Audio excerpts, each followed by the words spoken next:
Hello, everyone, and welcome to our webcast about crafting a successful strategy when app growth outpaces identity control. I'm Mike Shima, host of Application Security Weekly. Thank you to our sponsor, Cerby, and thank you to everyone who's joined us for today's discussion. One of the most foundational security tools that every org starts out with is the spreadsheet. And these days, every spreadsheet gets a built-in LLM. We've added tokens to our tables. But what spreadsheets really represent are a manual effort to keep track of something: assets, apps, users, data. And those lists quickly become burdensome, out of date, and sources of misplaced confidence in what an org's attack surface really looks like. For example, even more important than tracking apps is tracking how users authenticate to those apps. Well-managed identities reduce the risk of credential theft and avoid ever-increasing consequences of access and data exposure. Plus, those LLMs and agents probably should have some identities too. So if you're spending more time and money on maintaining a spreadsheet than you are on enabling passkeys and SSO, then you're just going to be adding even more rows to another kind of spreadsheet, the risk register. Here to help you mature beyond the burden of rows and columns are Matt Chiodi and Lior Zagury. Over to you, Matt. Mike, thank you so much for that warm intro. Thanks everyone for joining today. So I want to start out with one of my favorite statistics, and that's this: 60% of breaches involved the human element. I'll say it again, right? In Verizon's latest data breach report came out mid last year, they said that 60% of breaches involve the human element. And if you scroll forward to this year, CrowdStrike, in their latest global threat report, they found that 82% of detections are now malware free. That means there's no signature, no payload, just valid credentials. What Lior and I are going to talk about over the next 30 or so minutes is how you can optimize your existing identity stack to minimize the human element. But first, Lior, why don't you tell us a little bit about yourself? Hi, everyone, and thanks, Matt. Happy to be here. My name is Lior Zagury. I'm the director of global IT at Monday.com. I've spent about 20 years in the IT and security, including times as an IT manager at some cybersecurity company. So I live the pain from both sides. And yes, DJing is real. It's how I decompress after dealing with identity management all day. So that's it. What kind of music do you DJ? Everything that just make me happy. It's just as a hobby right now. So everything that's coming up, it's good for me. I love it. And you did tell me about one time that you did it in the desert, some kind of desert show. I thought that was pretty awesome. Yeah, definitely. It was very magical place, and the energy was really great. So really enjoyed that for sure. I love it. And if you Google Lior's name, you can find old music that he did a decade ago. So troll him and then you can find it. So I'm Matt Chiodi, Chief Strategy Officer at Cerby, formerly Chief Security Officer at Palo Alto Networks. My claim to fame is that I was one of the first 100 CCSKs in the world, way back when the cloud was new and everybody was scared of it, kind of like how everybody feels about AI today. So that is us. I want to start out with this. All of us most likely have some type of investments in a single sign-on platform or an IGA platform, right? Whether it's an Okta, SailPoint, Savient, or Entra, right? In fact, maybe just drop it in the chat right now. Just drop a 1 in the chat if you've got any one of these 4 apps or platforms in your environment. Just put a number 1 in the chat. I'm just kind of curious to see. Typically, when I speak with organizations, in fact, if it's a large multinational that's done a lot of mergers and acquisitions, a lot of times they say, yeah, I've got all 4 of those platforms in our environment. So let's see, jump it in the chat. I'll take a look in a minute. So here's the premise. We all have made identity investments, and those platforms, they're awesome. right? They're great, but there's an exception, right? They are great with apps that support identity standards, right? So if you've got Okta or Entra or a Ping in your environment, you can do things like single sign-on, right? Something that we consider very basic security 101 these days. You can do that. If you are a SailPoint or a Savient or a Vesa customer on the IGA side of the house, you can do things like managing all of your permissions in one place. You can do automated user access requests. You can do all of these types of things for these applications. Multi-factor authentication, right? Microsoft came out with this stat, I think it was about 2 or 3 years ago, that said when MFA is enabled, 99% of attacks fail just from having MFA turned on. So these platforms, they enable you to do great things in terms of security and governance in your environments if you have apps, if all of your apps support standards, which we know is not the case. So let's look at some data just to orient you with this, right? So left-hand side of your screen, this is actually 2 separate pieces of research. Left-hand side of your screen, we have data that we did research based on the top 10,000 applications that are used in the enterprise. That includes on-prem, legacy, and SaaS-based applications. All right, that's going to be the data on the left. On the right-hand side is newer research that we did where we talked with over 500 IT and security professionals in the US, and we asked them questions. And so you'll see as I build this out, the cause and the effect of applications that don't support standards, right? So 54% of enterprise apps, 54% don't support SAML or OIDC, right? Can't do single sign-on. Well, what is the effect of that? Well, 41% of those we spoke with says they have to go out and manually rotate passwords. This could be shared accounts. It could be administrator accounts. It could just be someone leaves the organization. You've got to go out and rotate that password because it's not part of your single sign-on provider. Lior is going to talk about that pain in a little bit. The second area has to do with apps that don't support the SCIM standard, the System for Cross-Identity Management. This is a standard that has been around for at least a decade, if not more, and only 93% of apps don't even support SCIM. The impact here is 59% of organizations have to manually perform some type of lifecycle management, meaning if you have a joiner, a mover, or a leaver, they often have to go out and manually do that work.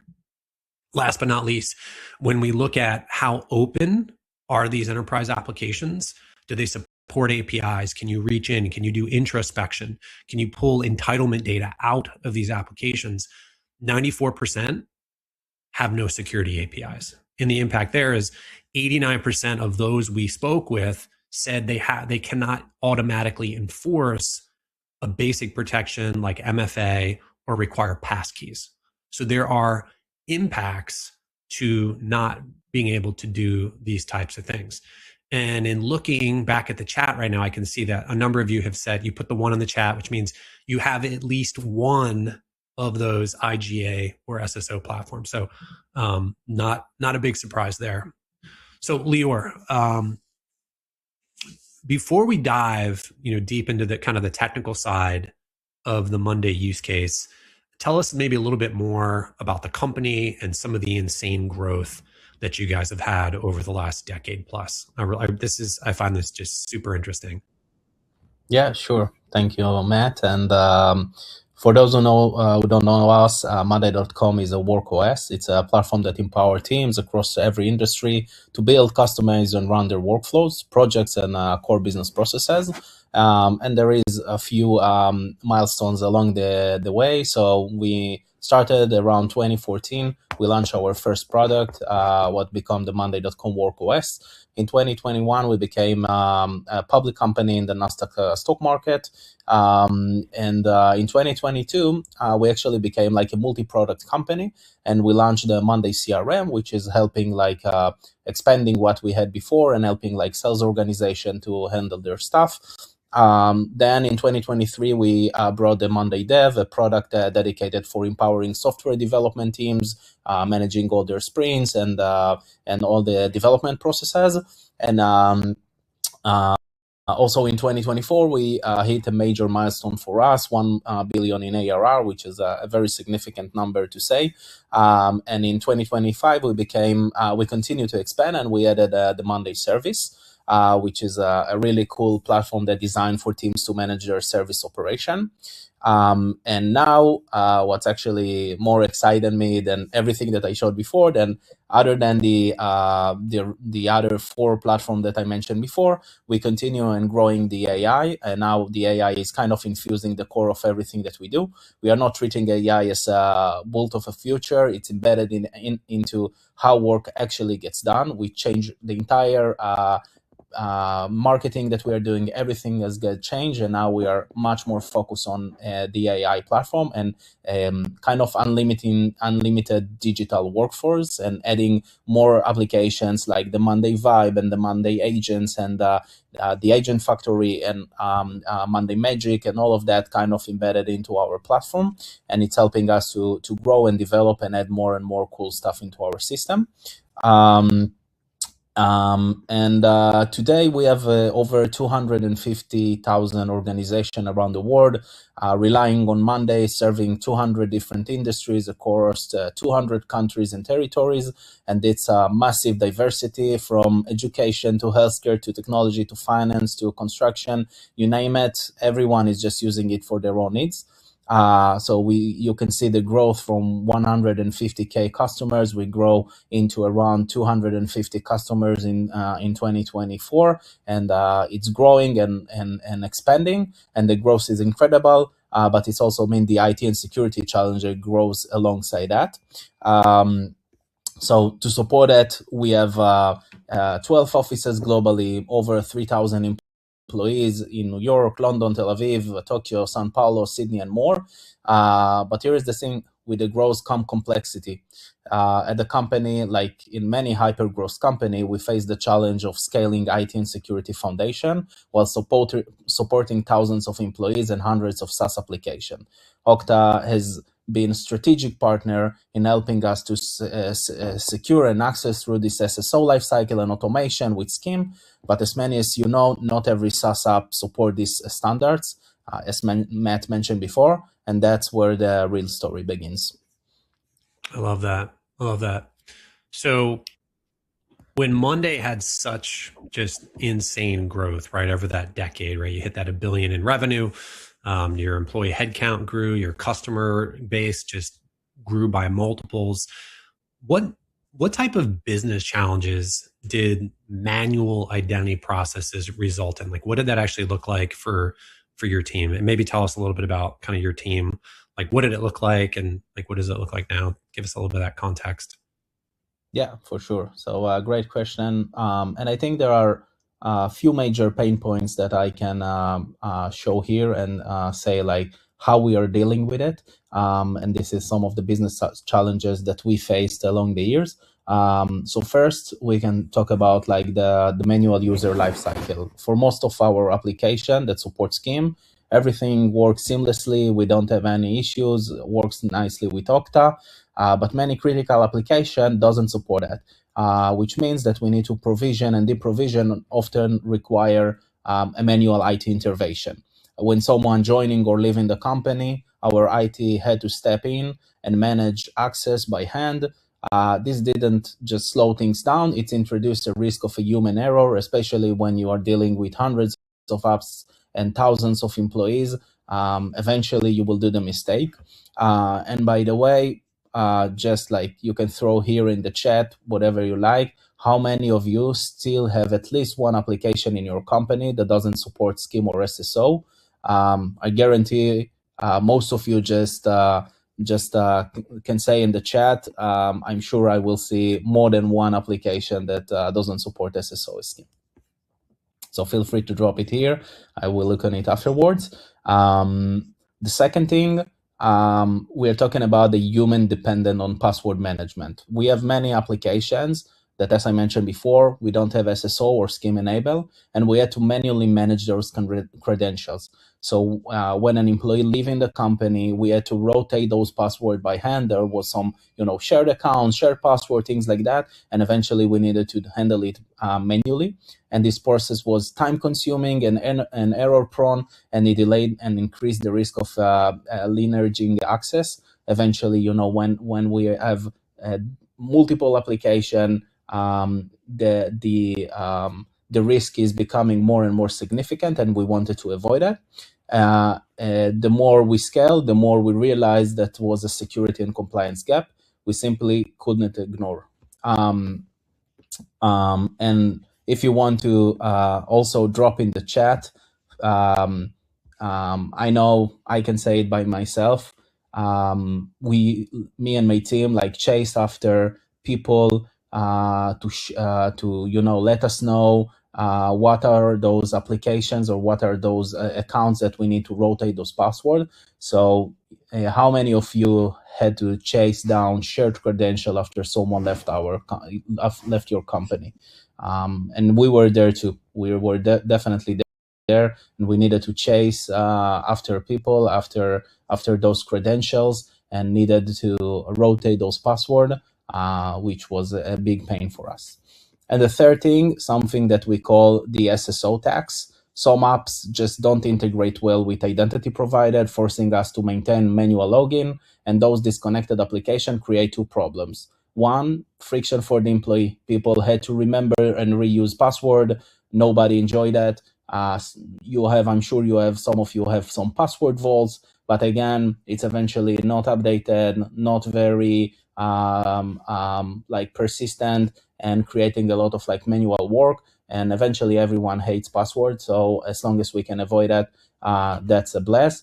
And the second thing, we call it security vulnerability. Password reuse and credential stuffing attacks become real, tangible risk. So overall, we were left with situation that we have a manual process and a hidden risk that we are holding us back, creating inefficiency and increasing our attack surface.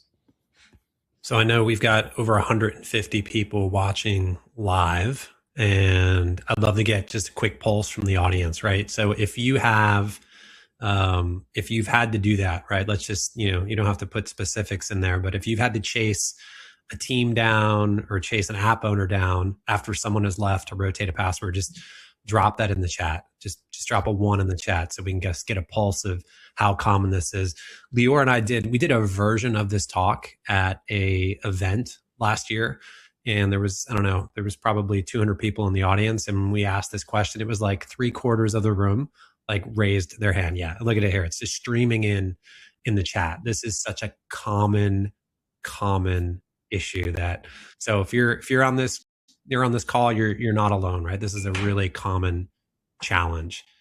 Lior, question for you, right? So many IT leaders, security leaders that I've spoken with about manual provisioning and deprovisioning, they see it as unavoidable, right? They just see, well, it's just the way it is. What was there a moment for you where you realized we can't keep doing it manually? It's not good enough for us. What was that like? Yeah, so we really like to work with data, and everything that we are doing, starting from very basic service support to system to everything that we are doing, we really like to use data, and we have incredible dashboards. All our office spread with tons of dashboards. So we just did the math, and we understood how much time and how much effort it's causing us to handle all this manual processes and manual handling. And the number made it impossible to ignore. We calculate that, and we are spending more than 3,300 hours annually on manual lifecycle management alone. That's equivalent of 83 40 hours work weeks, almost 2 full-time employees doing nothing but provisioning and deprovisioning by hand, which is incredible number, and we don't want to waste our employees' time just with that. And on top of that, we have more than 2,400 hours in a year on a manual compliance test. We are a public company. We are regulated with all the good stuff of ISO, SOX, and all of that. And we eventually need to take all those evidence and provided it to our auditors. And it took us a lot of time and manual effort that we needed to prove those evidence of like rotating the password, revoking access and stuff like that. We eventually hit, we calculated everything and we came up with around 250K in a year. And the average of cybersecurity salary in the US is about 145K. So we were essentially burning the equivalent of almost 2 senior headcount on work that could and should be automated. So I think that was for me like the moment that I understood that there is a problem, not just a security problem, but also a people problem. And our team was drowning in a repetitive error-prone work and risk exposure and growing faster than we could manage manually. So we needed to automate, not as a nice to have, but as a strategic imperative. I've always appreciated that about Monday. At Cerby, we've got, over 140 customers. A lot of times when we ask questions around like ROI, we ask questions around cost, a lot of people don't know. They haven't taken the time to do the math to see what is it actually costing us to do the manual work for all these apps. So I've always appreciated that about Monday. You guys are very data focused and you always have been. So I love that. I appreciate that about you guys. All right. So let's talk about just what are some ways that you can approach this from a solutions perspective, right? So what if every app in your environment, whether it was cloud, mobile, on-prem, could be brought into your identity ecosystem, right? We talked earlier about SailPoint, Okta, et cetera, Entra. Like, what if you could bring all of your apps, regardless of their support for standards, into your identity environment? What would you do, right? Even if the apps didn't support federation, even if there was no standard support. Like, what if you can connect them to your existing stack and you didn't have to build any custom code, you didn't have to create brittle connectors, and you could just extend your existing identity investments to every app? What would you do? Well, you do a couple of things. One, you would automate provisioning and deprovisioning across the board, right? You would likely totally eliminate all of those manual apps, all the hours you just saw from Monday that they were spending doing manual work. You would completely eliminate it. On the single sign-on side, right, or lack of single sign-on, you would go out and you would lock down credentials everywhere, right? If there was an enterprise app that somebody was using, you would make sure that they no longer have to use a password. And what would the results be, right? You would greatly reduce all of those manual touch points, right? So today, in most organizations with disconnected apps, what you need to do is if someone needs access, a ticket goes into like a ServiceNow queue or Monday queue or something like that. It goes in there, an admin has to log in, then go out to that source system, and it's just an extremely manual process. You would completely eliminate that. It would give you a stronger compliance posture, and you would reduce many of the blind spots in your environment. Right? Going back to the stats we started with, you would demonstrably reduce that 60% of incidents or breaches from the human element. This is why we developed the Cerby platform. We saw there was a gap in the environment. We do this two different ways at Cerby, right? So on one side of the house, we streamline your identity governance and SSO, right? So if you've got these applications in your environment, which all of us do, right? We all voted on this. We all saw that we all have these apps. It doesn't matter if you're a modern, cloud native company like Monday, or whether you are an environment like a financial services company that's been around for over 100 years. We all have these apps. So Cerby helps bringing those disconnected apps into your environment by extending your existing identity and IGA investments, right? Not replacing. We extend what they do to those apps. So that's on that one side, right? Joiner, mover, leaver workflows, identity automation. On the other side, and this is an area that is been growing on the list of risks for security professionals, is protecting their corporate social media accounts, right? After COVID, social media became the primary channel by which organizations, whether you're B2B, B2C, learn about your company. And oftentimes these accounts, whether it be Facebook, whether it be Twitter, whether it be any of these social media platforms, they are 99.9% of the time disconnected from an enterprise identity, which means someone leaves the organization, they retain access. So Cerby covers these two different areas with our platform. And just to give you a high level view of what it looks like, right? Left-hand side of the screen, you have your existing infrastructure. You've got your IGA, you've got your SSO platforms, you've got your workflow automation platforms, whatever those might be. I think we need to add a Monday icon in there. And you've got those on the left. Cerby sits between those existing investments and your downstream applications and is able to carry out those automated actions so that you can completely eliminate the manual work that goes into this today with your disconnected applications. All right, so Lior, let's talk a little bit around what things were like. We talked a little bit about some of the challenges, but when you think about before you started using Cerby, like how did talk to us a little bit about how your team was managing those, what I would call islands of identity, like business critical apps that didn't support SAML or SCIM. Like, what did that look like? Yeah, so honestly, it was a lot of like manual work and a lot of chasing. And let me break it down. So when we are talking about like the onboarding, when employees join, it could take days, sometimes longer, before they had like a full access to every app they needed. That's days of lost productivity for new hire. Think about it, like sometimes the person joining the company needed an application. He sometimes needed to wait some days until he was able to just start working. And the biggest problem was also in the offboarding side. So it's even more painful for application where IT didn't have admin rights, and we have like hundreds of different applications, different business owners. We had to rely on those business owners to manually remove the user. That often meant waiting several days until the removal was completed. And in the meantime, IT was responsible for constantly chasing those business owners to make sure that it's actually got done. Security risk, operational add-ins, terrible experience all around. It caused us a lot of pain and time that we needed to chase after those business owners.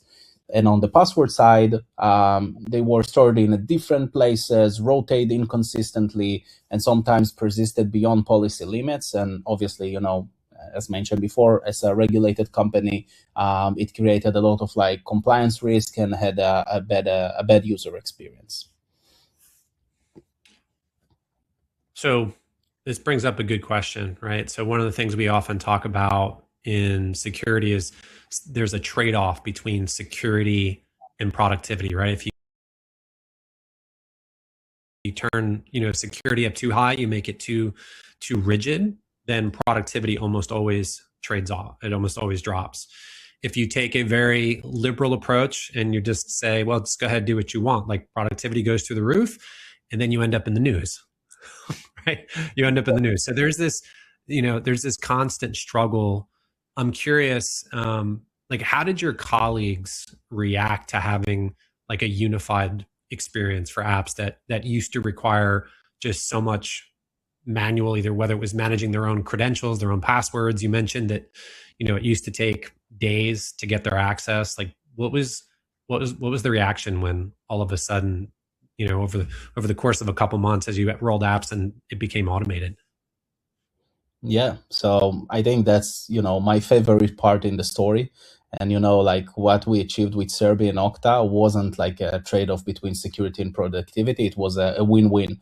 Sometimes you need to say, okay, I'm compromise on security to have better productivity. But here I feel like it was a real win-win situation.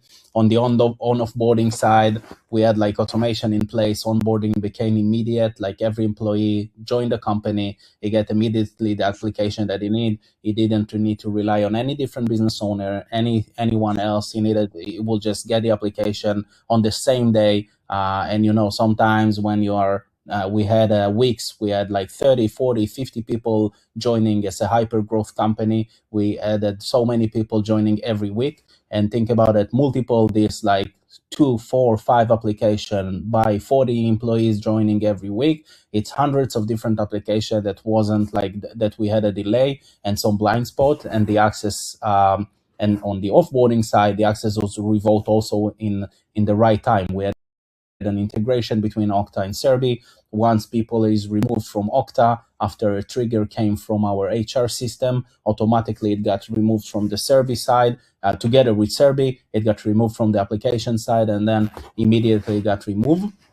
On the password side, everything now runs through the Okta portal. So think about this experience that now you have like the entire Okta portal, like they have the other application that supports SSO and SCIM. Now they see kind of a bookmark with the application that they need. They're just clicking on it, and then seamlessly, they don't really recognize that Cerby is doing the magic behind the scene, and then just right away connecting to the application, invisible to the user, and just simply connected without juggling between credential, copy paste, need to move between the password vault and whatever it is. And obviously everything is much more secure than that. When people need to do password, they usually go with the most rememberable one or the easier one, and it's just not in the standard that we are asking for. So obviously, as I mentioned before, the reaction from our colleague was definitely super positive. People were actually excited about the security change, which as an IT leader is rare. Usually when I'm doing things that improving productivity, I'm usually creating some gaps or issues for security, and vice versa, by the way, the security team doing the same thing for me. So here I think like we felt the change, everyone was happy, less friction, and much more. And the magic just happened when security gets out of the way and just works, adoption follows naturally. So the combination of like a strong compliance and a smoother user experience has been a game changer for us, definitely. That's really powerful. Usually in security, we are applying controls that are very restrictive that, people usually reject, right? I don't want to use a new tool. I don't want to change my workflow. But then there are also security tools where there's very few, I should say, security tools where users opt in because it makes their experience better. This sounds like those examples, right? So this is a great win for IT and security teams. So let's look at it from an ROI perspective, because there was a post on LinkedIn, I think it was last week. People were arguing about, oh, you can't show an ROI of security tools. And I was like, apparently you can't do math because it's actually not that hard. But so why don't you walk us through this, right? So we know that manual deprovisioning, it's a lot of times where security gaps hide, right? Because people retain access long after they left the organization or they change roles. Maybe talk a little bit with us about how automating the process for disconnected apps helped you recoup almost $400,000 in costs. Yeah, definitely. So we'll start with left side. So, before jumping into the pricing and the numbers, we had more than 3,000 hours that got saved with this lifecycle management, which is a huge amount of time and money. And if we are breaking down this 400K, 250 came directly from the cost saving of this manual lifecycle management. It's a labor hour, I mentioned earlier, almost 2 full-time employees worth of work that was fully automated. And the remaining 150K came from 2 sources: eliminating what we call the SSO tax, the premium vendors charged to enable federation, and from streamlining our auditing processes. Everything like that, saved us a lot of time and money. And what we use required to manual evidence gathering for compliance audits became audit automated, so saving significant time and reducing audited prep costs. Combining the two, we are getting a hard saving of around 400K. And the total ROI with Cerby was 280%. And it's not just, theoretical projection, it's measure a real money that got saved thanks to the platform. So Lloyd asked a question in the chat, which really fits well with this. He said, has automation of identity management also reduced the burden of adding new applications, right? This fits well because you onboarded more than 200 applications in Cerby in just a few months. So maybe talk a little bit about that, Lloyd's question. Yeah, sure. So what is I think it's really impressive that we went from around 20% of application coverage. This is what we get from, Okta, either SSO, SCIM. When we are looking at it, we are looking at it as one umbrella. So we are talking about like 100% of SSO and SCIM. And we started with just 20% of application that's supporting both. And now we are almost in 80%. In just 6 months, we brought like almost 200 applications that was unmanaged. And this the rollout was practical and phased. We started with the highest risk, highest impact application, the ones that were deprovision gaps were creating the most exposure. Then we expanded the outward. Cerby pre-built integration made the process much faster than I expected. We also, along the year, we added more and more integration, and Cerby worked with us and helped us to do all those integration and help us to create those custom integration and building those API bridges. And in term of like workload impact, it's like the time and the hours that we saved with that was definitely impressive. 200 application, that's a lot. I didn't expect that we reach this number, and we are expecting to add more and more application, and we see like Cerby adding more and more integration that helping us also to build it from without any like custom integration. But we just achieved that, and it's incredible. It's not something that was in a few days. We work on it together hand by hand, and then with Cerby, and we got it in quite short time. I mean, 6 months, it's not too long time to reach to 200 application connection and doing it so seamlessly. So, yeah. I love that. So if you've got other questions, feel free to ask them. But let's talk about like where you're going, right? So as you look at your identity roadmap for the rest of this year, talk maybe a little bit about where you're going, like how you're going to be using Cerby, and like what are you most excited about? Yeah. So as mentioned before, our goal is to get to the 100%. We started with 20 to 78. And now in 2026 is to reach to all those applications that we didn't reach, the small ones, the ones that are more trickier, the social media, the marketing, the ones that, things that are not really straightforward.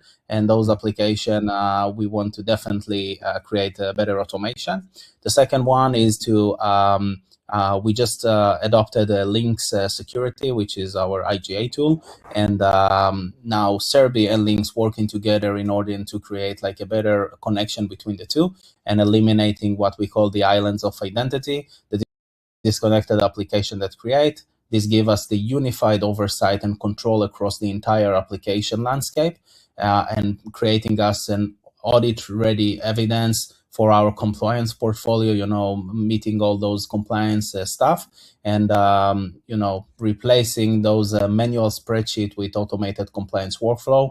That alone is a huge ROI accelerator. I think that's this integration will allow us to create like one umbrella that's connecting all the different pieces with Okta, with Cerby, and combining all of that goodies into one place that we will be able also to create all the access reviews, access management, and things like that. And the third one, that's we cannot do a one slide without AI and agentic capabilities. So obviously, first time now. So like talking about AI now. Although we started with AI, but then we a bit put it on the side. But just we must add those agentic AI and auto discover and doing all those great stuff. We have so many AI initiatives as part of the identity and governance side. So while we leverage AI for discovery and threat detection, we maintain a dramatic layer of permission assignment. That means like zero variability in identity workflows, and it's helping us to be in a much more, take more better decisions and be in a situation that we have like more precise and predictable results.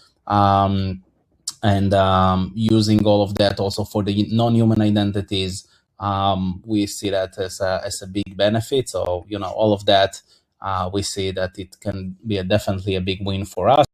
And I'm sure that also Cerby is adding more capabilities in the AI and the agentic area. So, you know, combining the two will create a definitely reduce the time that we are spending and also reduce the attack surface. So one of the questions, Lior, that I often get, and I'm curious about how you did this as well, is, you know, when an organization has hundreds of disconnected applications, like how did you guys go about deciding which ones to tackle first? Was it like risk-based, usage-based? Was it audit findings? Was it executive pressure? Was it something else? Like, how did you guys think through where to start? So I think like the way that we tackle it, every application that coming into our stack of application, we have some kind of a calculator that we built that kind of breaking down the different risk metrics of the application. You know, how many people using the application, is it going to access like sensitive data, how many integration you have, if you have AI and agentic solution, etc., things like that. And all the combined, like we put like different weights for each one of those numbers, and then calculating everything, giving us a number of the criticality of the system, starting from low to medium to high to critical. And then according to that, we are defining our top applications from low to critical.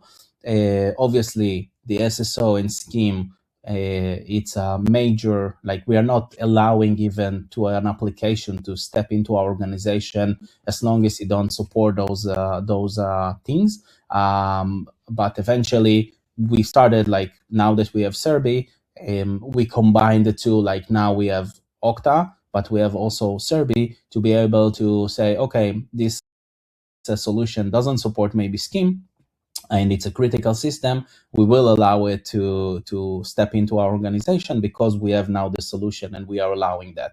So the way that we structure it and the way that we tackle these systems, we start first with the ones that have like high security risk. We split it down to the ones that are more high and critical. After we touch them, we looked on the ones that have like the most usage or the more users, and then started break it down, then medium and then low, until we kind of cover the majority of the application that we had an access. And now, as I mentioned, going forward to 2026, we will see how we can cover and create like better coverage to the ones that are more trickier. If there's other questions, feel free to drop them in the chat. Another question that I've been asked is, you know, so you brought Cerby into your environment. Like, what did you have to make any changes in Okta, you know, in order to make that onboarding and offboarding immediate with Cerby? Like, what did that look like? So I will not say like changes in Okta itself, but in the process that we are working between Cerby and Okta. So the way that we did it, we just integrated Cerby into the system, and we said like, okay, now we will just put a bookmark, people pressing on this bookmark, and then it's just triggering Cerby, and it depends on the situation. So for example, if the platform is not supporting SSO, then what we did, we used the Cerby mechanism to ingest the username and the password instead of the user. The password is rotated automatically, so the user don't know the password. So this is, I will not say it's a change in Okta, but it's a change in the behavior, because people used to put their own password or to use a password vault or to copy paste their password. Now Cerby trigger in and magically put the username and password. And then also the SSO, the multi-factor authentication. Cerby have also the ability to trigger a 6-digit code, and then the user is able to just it's just ingesting it in automatically. So instead of the user needed to do it, now Cerby can do it instead of the person. So this is a change. It's not in Okta, but it's in the general behavior of how people are using that. And then on the other end, and then another thing, like the ones that don't support SCIM, this was a bit more easier because it doesn't really matter for the user eventually, like except the reason that he's getting the things much faster. So in there, we just needed to trigger Cerby, and Okta didn't support the SCIM, so we didn't need to change anything in Okta. But instead of like to put my team and do the task manually, they just did it automatically. So just go into this application, go and do the clicks instead of you finding the right user. Whenever Okta is triggered, then Cerby is triggered, and then removing the user from the application. One of the questions that I get all the time on this is like, how does Cerby handle apps that break on like automations typically, right? So like a very standard, like an RPA based system, like how does Cerby handle that? Like whether it's CAPTCHAs, UI changes, like MFA prompt, weird edge cases, without having to rebuild everything. And what I tell people is part of the secret sauce in terms of what Cerby does is we have our chaos engine.